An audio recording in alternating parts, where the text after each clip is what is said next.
This is the story of a doctor and nurse I'm going to tell you. It's not one of those made-up horror tales. No, this one's different. Because someone I know actually lived through it, and what they saw, what they felt, it still gives them nightmares to this day. Listen carefully, because once I start, you won't want to stop. It all happened in a small town, not too far from here. The town had only one hospital, old and creaky, like something from a black and white movie. The floors groaned when you walked on them. The lights flickered even when there wasn't a storm. But it was the only place people could go for help. There was a nurse named Clara who worked the night shift. She was young, friendly, always smiling. She had just started her job, full of excitement, dreaming of saving lives. That night, she was paired with an older doctor, Dr. Raymond. He was cold, quiet, always serious. People said he'd been at that hospital for over 30 years, but no one really knew much about him. He never talked about his past, never smiled, just did his work and left. Clara and Dr. Raymond were the only ones working that wing of the hospital that night. It was quiet, too quiet. Most patients were asleep, no emergencies, no alarms, just that still silence hospitals sometimes have, which somehow feels louder than noise.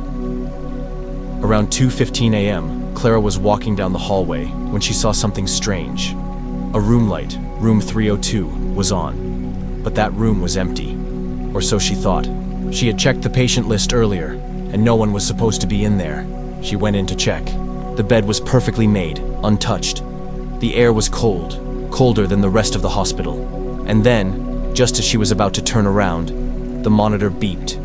The heart monitor beside the bed came alive. Beep, beep, beep. Clara froze.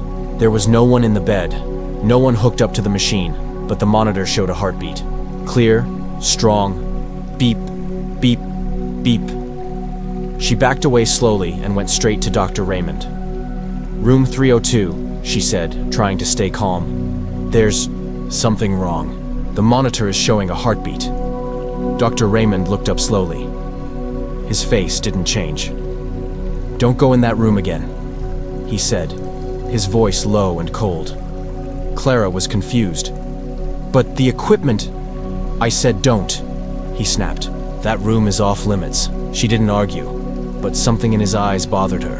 It wasn't fear. It was something darker, like guilt. She couldn't stop thinking about it. Around 3 a.m., curiosity got the better of her. She quietly returned to room 302. The monitor was off this time. Silent. The room looked normal again, but there was something else. A file was left on the bedside table. She hadn't noticed it before. She picked it up. It was old. Yellowed pages, dusty cover. The name on it.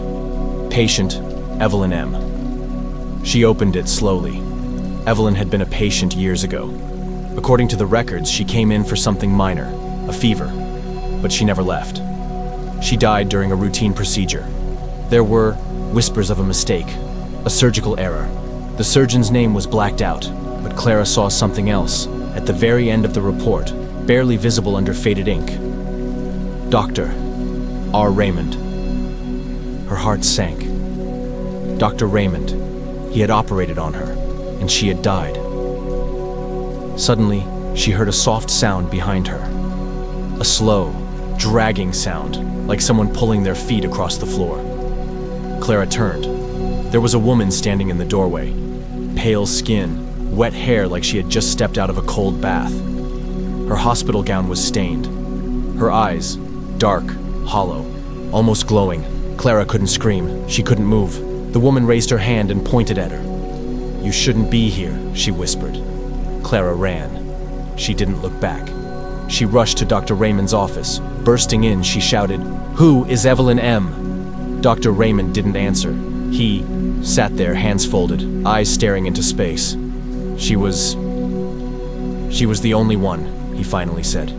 The only mistake I ever made. I was tired. I shouldn't have done the surgery, but I told myself it was just a fever, easy work. And then, she didn't wake up. They said it was an accident, but I know it was my fault. She's still here, Clara whispered. I saw her. Dr. Raymond didn't look surprised. She comes back every few years when someone new joins. like she wants to remind me. "Why keep the room open?" Clara asked. "Why not just close it?" "I tried," he said. "They seal it. It always reopens. She wants someone to see." Before Clara could ask more, the lights flickered violently. A loud alarm went off. But it wasn't from the machines. It was a scream. A woman's scream echoing through the hallway. They both rushed out.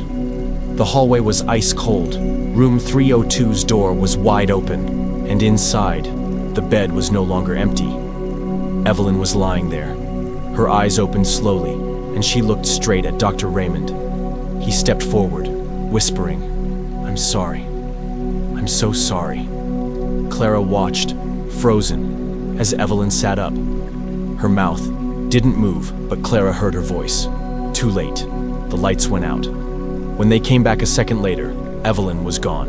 But Dr. Raymond was on the floor, unconscious. Clara called for help. He was rushed to emergency care, but he never woke up. His brain activity stopped completely, even though his body was still alive. The doctors were confused. No injury, no illness. Just gone. Like something took his mind and left his body behind. Clara quit her job the next day.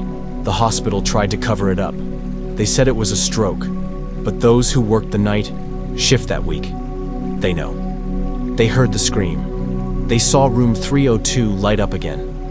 And every now and then, a new nurse or intern talks about the pale woman in the hallway. Clara told me this story herself. She lives far away now, works at a clinic that closes before sunset. But sometimes when it's really late and she walks past a quiet hospital, she swears she sees Evelyn's face in the window. And if you ever visit that old hospital, don't ask about room 302. Don't even look at it. Because once you see her, she sees you too. And some mistakes never stay buried.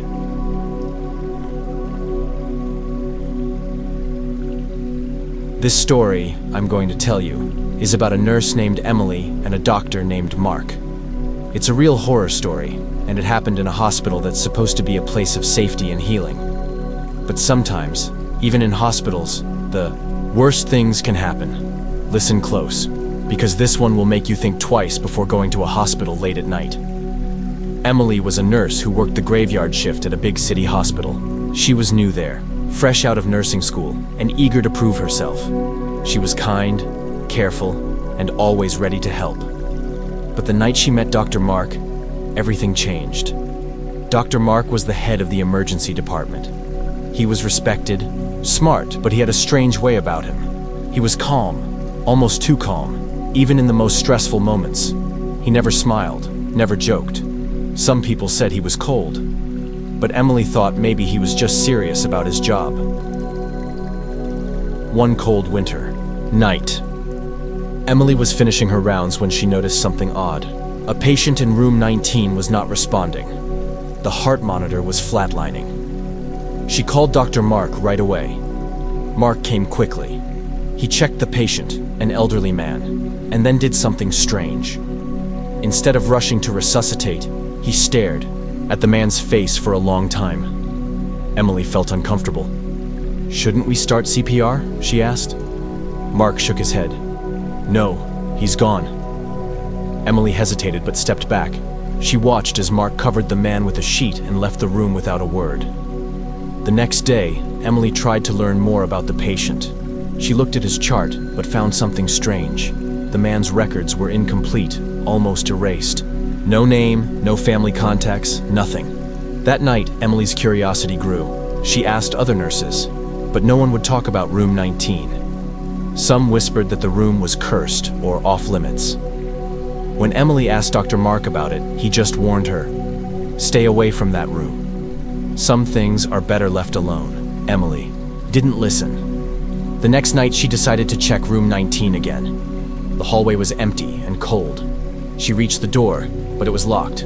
She heard a faint whisper from inside, a soft, sad voice calling, "Help me." Her heart pounded. She knocked lightly. No answer. Suddenly, the whisper became a sharp scream. Emily ran away and told Dr. Mark what she heard. He didn't look surprised. Instead, he looked sad. That man wasn't just a patient, he said quietly. He was part of an experiment. Emily's eyes widened. What kind of experiment? Mark hesitated, but then explained. Years ago, the hospital had secretly taken part in a clinical trial. They used patients like test subjects, trying to bring the dead back to life using new machines and strange medicines. Most patients died. But one man, he didn't die. Not really. He's trapped, Mark said, between life and death. His soul is stuck here, unable to move on. Emily felt a chill run down her spine. Why didn't anyone stop it? Mark's voice dropped. They did, but the hospital covered it up, and room 19 was sealed off. No one is supposed to know. That night, Emily couldn't sleep. The image of the old man's lifeless face haunted her. Suddenly her phone rang. It was the hospital. A voice told her to come back immediately. A patient was in critical condition. When Emily arrived, the hospital was empty, too empty. The lights flickered. She felt a cold breeze even though all windows were closed. She hurried to room 19. The door was open. Inside, the bed was empty, but the heart monitor was working, beeping steadily. Then she saw him. The old man was standing by the window. His eyes were dark, and his skin pale like snow. He turned slowly toward her. "Help me," he whispered. Emily wanted to run, but felt frozen in place. Suddenly, Dr. Mark appeared behind her. "We can't help him," he said. "He's lost." The man's face twisted into a horrible expression of pain and anger. Then, the lights went out. Emily screamed. When the lights came back on, the old man was gone, but Emily felt something cold brush past her. She looked at Dr. Mark. His face was pale. "You shouldn't have come here," he said. Emily quit her job that night. She moved far away and never went near a hospital again at night. Some say that the old man still wanders the hospital halls, trapped between worlds, waiting for someone to free him.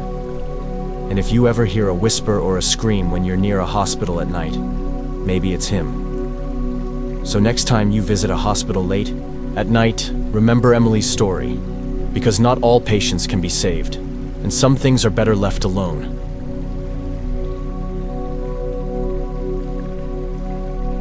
This story I'm going to tell you is about a nurse named Sarah and a doctor named James. It's a true story, and it's one that still haunts them both to this day. What happened to them in the quiet halls of a hospital is something you don't hear about often, but once you listen, it will stay with you for a long time. So, listen carefully, and I promise you won't forget it. Sarah had just started working as a nurse in a large city hospital. She was young, full of hope, and wanted to make a difference. The hospital was busy during the day, but at night, the corridors felt strange, empty, cold, and silent. Sarah had heard stories from other nurses about things that didn't make sense in the dead of night, but she never believed them. That was until she met Dr. James. Dr. James was the night shift doctor. Tall, serious, with sharp eyes that seemed to see everything. He was calm, maybe too calm, like nothing could surprise him. Sarah thought he was a little strange, but he was kind enough, so she didn't mind working with him. One night Sarah was finishing her rounds when she noticed something odd on the patient list. Room 412 was marked isolation. It was supposed to be empty, but the door was slightly open. She glanced inside and saw a figure sitting on the bed, covered in shadows. "Dr. James," Sarah called softly. "There's someone in room 412, but it's supposed to be empty." James frowned. "That room is off limits. No one goes in there after midnight." Sarah was curious. "Why? Is there something wrong with the patient?" James looked away. "You don't need to know." Sarah wanted to argue, but something in his tone stopped her. Later that night, Sarah heard strange noises coming from room 412. Low whispers, like someone was talking, but she couldn't make out the words. She told James, but he just shook his head. "Forget it," he said. "It's probably just the machines." But Sarah didn't believe him. The whispers got louder each night, and the figure in the room seemed to change. One time, she thought, she saw it move. One night, the power flickered, and the hospital went dark for a few seconds. When the lights came back, Sarah saw the figure standing in the hallway, staring at her with empty eyes. She screamed and ran to find James. He looked calm but serious. "You saw it," he said quietly. "Yes," Sarah said. "Who is it?" James sighed and took a deep breath. "That's Mr. Whitman. He was admitted here weeks ago after a terrible accident. But something went wrong. His body survived, but his mind never came back." Sarah was shocked. "Is he alive or dead?" James shook his head. "He's stuck between. His body moves, but he's not really here. Some call it a living ghost." Sarah felt a chill. "What can we do?" "Nothing," James said. "We just watch and hope he finds peace." That night, Sarah couldn't sleep. She kept thinking about Mr. Whitman and the strange noises. Suddenly, her phone buzzed. It was the hospital, asking her to come in urgently. When she arrived, the hospital was quiet and cold. The nurse's station was empty. The lights flickered, and Sarah felt a heavy weight in the air. She went straight to room 412. The door was wide open. Inside, Mr. Whitman sat on the bed, but something was different. His eyes glowed faintly in the dark. He stared at her, his mouth opening slowly. Sarah stepped back as a cold wind rushed through the room. The monitors beeped wildly, and shadows danced on the walls. Then, she heard a voice, a low, painful whisper. "Help me."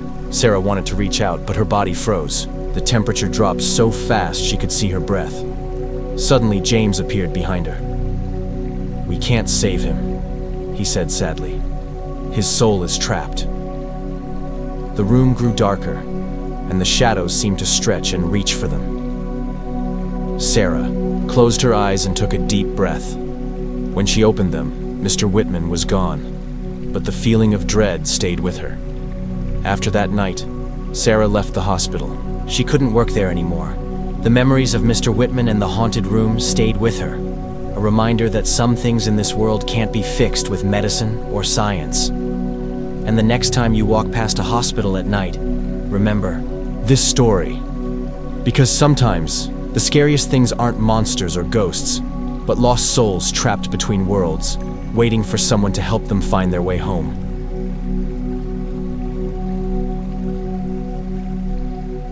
This story I'm going to tell you is about a doctor named Daniel and a nurse named Claire. It's one of those stories that sounds like something from a movie, but it really happened. And what happened to them in a hospital at night will give you chills. So, settle in and listen close, because this is not just any hospital story. This is a doctor-nurse horror story you won't forget. Daniel was a young doctor, just starting his career in a big city hospital. He was smart, confident, and proud to wear his white coat. Claire was a nurse with a few years of experience. She was calm, kind, and had a way of making patients feel safe even during the hardest times. They often worked together during the night shift, the quietest, darkest time in the hospital. One cold November night, Daniel and Claire were finishing their rounds. Most patients were asleep or resting quietly. The hospital halls were empty except for the soft footsteps of the night staff. Suddenly, Claire stopped by room 309. "Do you hear that?" she whispered. Daniel listened carefully but heard nothing. Claire moved closer to the door. "There's a strange sound, like crying, but soft." Daniel frowned. "Let's check it out." They pushed the door open slowly. Inside, the room looked normal, but the crying sound was definitely there. It was coming from the bathroom connected to the room. Claire took a deep breath and moved toward the bathroom door. As she opened it, the crying stopped. The bathroom was empty. No one there. Daniel and Claire looked at each other, uneasy. "Maybe it was just the pipes," Daniel said, but his voice wasn't sure. Claire nodded, but she felt like something was wrong. That night, strange things started happening. Lights flickered on and off in room 309. The heart monitor beeped loudly without a patient connected. And sometimes, Claire thought she saw a shadow moving at the edge of her vision. One night, Daniel stayed late after his shift to review patient files. He heard footsteps outside room 309. When he looked up, he saw the door open slowly by itself. Curious, he went to look inside. The bed was empty, but the room felt cold, much colder than the rest of the hospital. Suddenly, he saw a woman sitting in the chair by the window. Her face was pale, and her eyes were dark and hollow. Daniel froze. She looked right at him and whispered, "Help me." He blinked, and she was gone. Shaken, Daniel called Claire. "Did you see anything strange in room 309?" he asked. Claire's voice trembled. "Yes, I think the room is haunted." They decided to talk to the hospital manager the next day. But when they asked about room 309, the manager's face changed. He looked nervous and avoided their questions. Later, Daniel found out that a patient named Margaret had died in that room a few weeks earlier. She had been very sick, but had no family. The staff said she died alone. That explained the crying, the cold, and the shadows. But it didn't explain why the room felt alive with something no one could see. One night, Daniel and Claire decided to stay in room 309 to see what was happening. They brought blankets, some coffee, and tried to stay calm. Hours passed and nothing happened. Then, just as the clock struck midnight, the crying returned. It was louder now, full of pain and sadness. Suddenly, the lights went out completely. In the darkness, Claire felt a cold hand brush her arm. She screamed. Daniel grabbed a flashlight and shone it around. The beam landed on the corner of the room, where a figure slowly appeared. A woman in a hospital gown, her face twisted in sorrow. "Please," she said, "don't leave me." Daniel and Claire were frozen with fear. The ghostly woman reached out, and suddenly the room filled with cold wind. Papers flew off the table, and the heart monitor beeped wildly. Claire whispered, "She's trapped. She doesn't know she's gone." Daniel nodded. "We have to help her move on." But how? The next day, Daniel searched the hospital records for Margaret's story. He found out she had been lonely and scared in her last days. No one stayed with her. No one comforted her. Daniel and Claire decided to hold a small memorial for Margaret. They gathered some nurses and doctors and placed flowers in room 309. They said a few kind words and promised to remember her. That night, Daniel and Claire returned to the room one last time. The crying was gone. The cold disappeared, and when they looked toward the window, they saw a soft light shining. Margaret's ghost smiled once, a peaceful, gentle smile. Then she faded away. From that night on, room 309 was just a normal hospital room again. But Daniel and Claire never forgot what they saw. They learned that sometimes the hardest part of healing isn't medicine or machines. It's helping souls find peace. So, next time you visit a hospital, especially at night, remember Sarah and Daniel's story. Because in places filled with pain and hope, sometimes the past never really leaves. And sometimes, the living have to help the dead find their way home.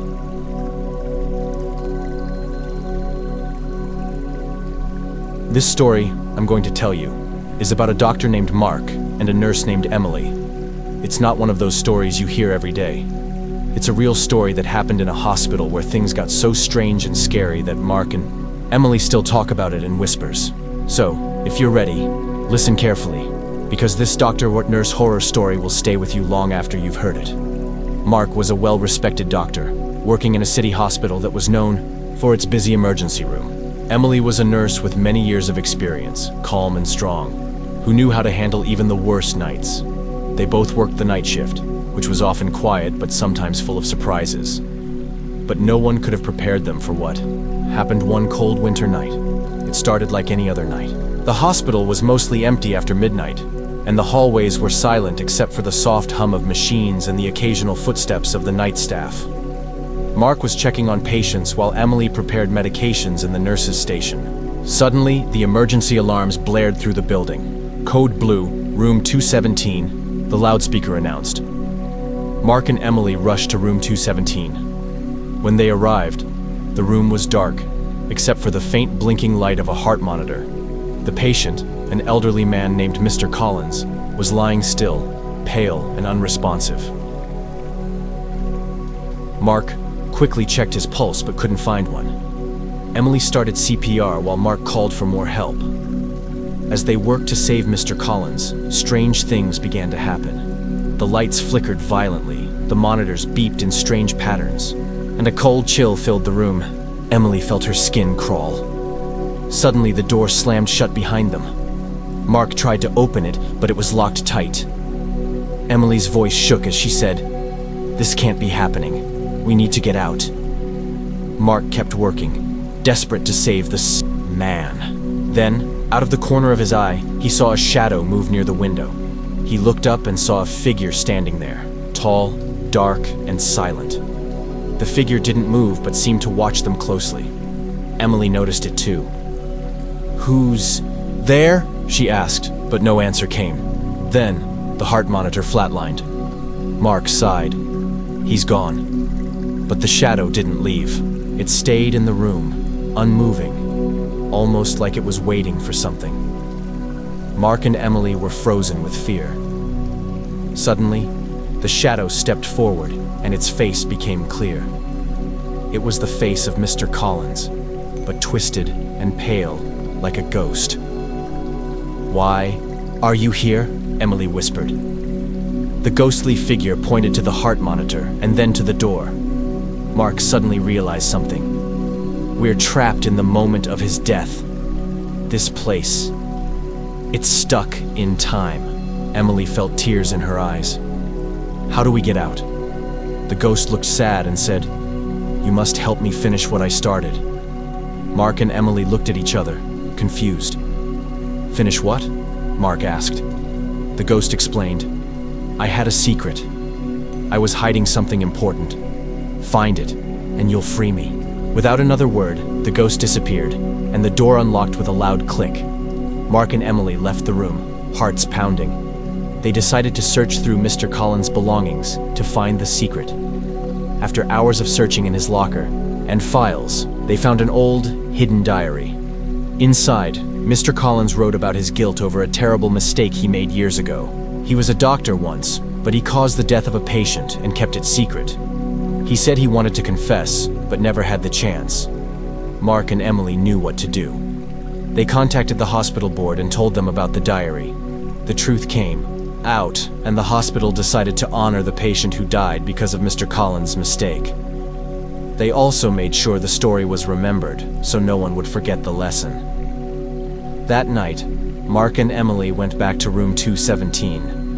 The cold chill was gone. The heart monitor beeped normally, and by the window they saw a peaceful figure, the ghost of Mr. Collins, now smiling. "Thank you," he whispered before fading away. Mark and Emily never forgot that night. They learned that sometimes the dead have unfinished business, and sometimes the living must help bring peace. So when you think about hospitals, remember this story. It's not just about medicine or machines. Sometimes it's about the souls who can't rest until their stories are told and their secrets are freed. And that, my friend, is the true horror of the doctor-nurse night shift.